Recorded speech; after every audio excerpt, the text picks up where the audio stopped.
What's up, Cranks? Punta tayo ng Cafe Agapita today. Let's go!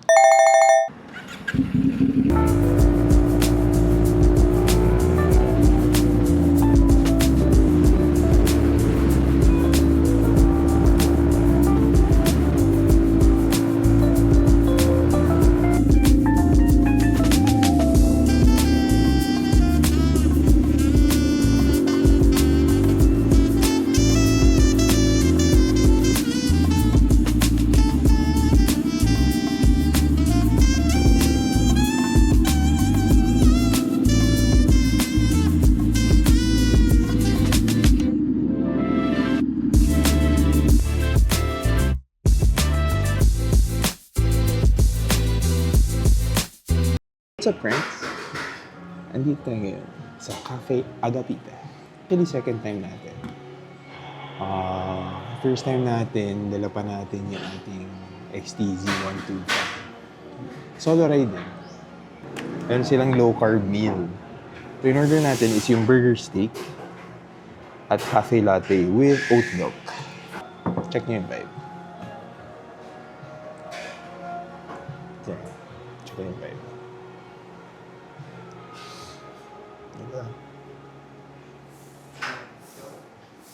Very, very homey. Very relaxing. Dito sa Cafe Agapita.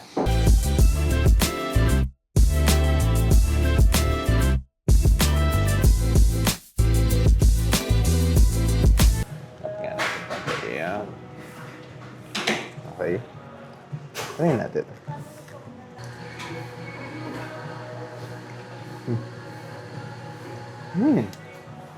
Ang sarap.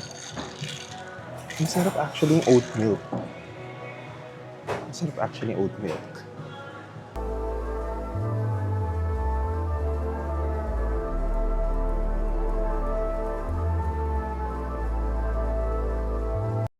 Yay! Thank you! Okay na. Enjoy me. Thank you. Yay! Okay. Tingnan mo na. Di ba? Ba, hindi na masama. So, ganito kasi ginagawa ko rin sa bahay. Actually, kami ng wife ko.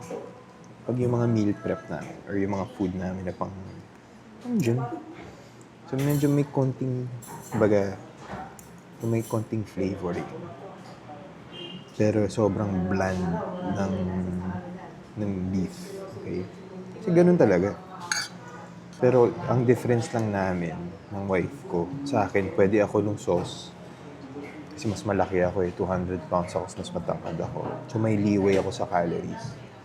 Yung wife ko, hindi siya pwede ng sauce. Kumbaga, kung itong gravy na to. Yun yung difference. Oh, good tip yan Kasi pag nakita nyo, pag yung mga relationships, or when you're in a relationship, tapos yung kita mo minsan yung babae, medyo, huwag na natin sabihin yung term na tumataba. Sinabi ko rin. Medyo ka nag-gain ka ng weight. Kasi sinasabay mo yung pagkain mo dun sa current ka-relationship or boyfriend. So dapat, kung ano yung kinakain ng boyfriend mo, mas less dapat lagi sa'yo. Hindi pwede kung ano yung kinakain ng lalaki, hindi yung kinakain ng babae. Kaya yun, laging ganun. Ako nasanay na kasi kami ng wife ko ng ganun food yun. Medyo hindi ganun ka-rich. Yun yung daily food namin. Aminin ko,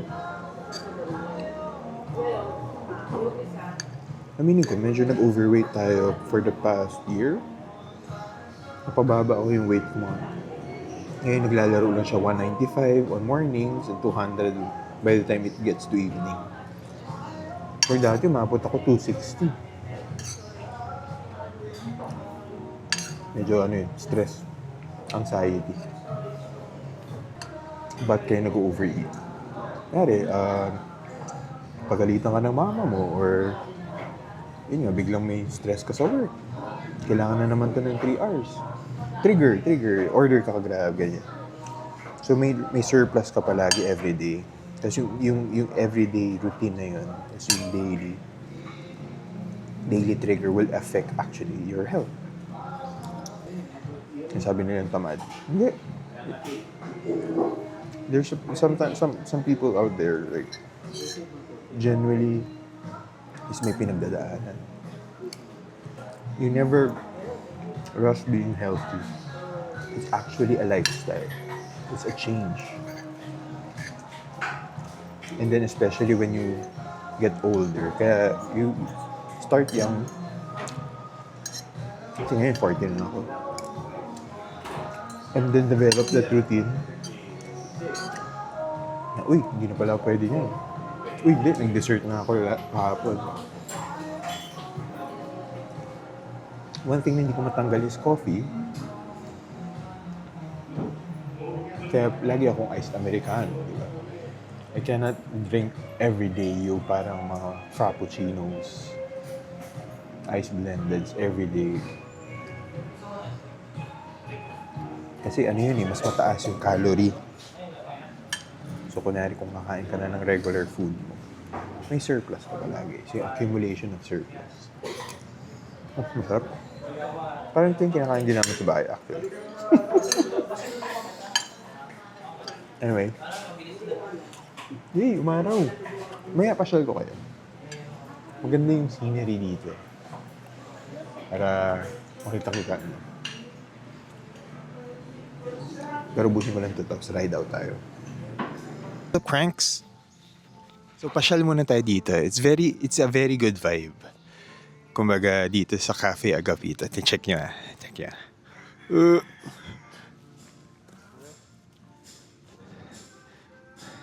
I think parang sa mga events to Parang mga weddings and ganun.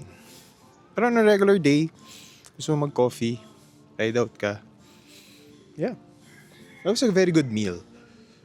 It's actually like the meals we eat though, pero basta alam mong hindi masama. May lasa talaga yung mga kinakain namin na alam mong it's not being healthy. It's more of, it's low calorie siguro.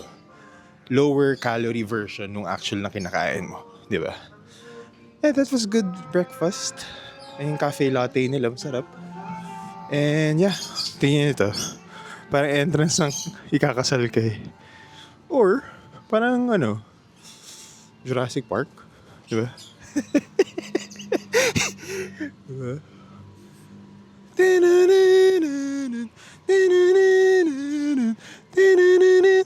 Ayan, doon tayo nakapark.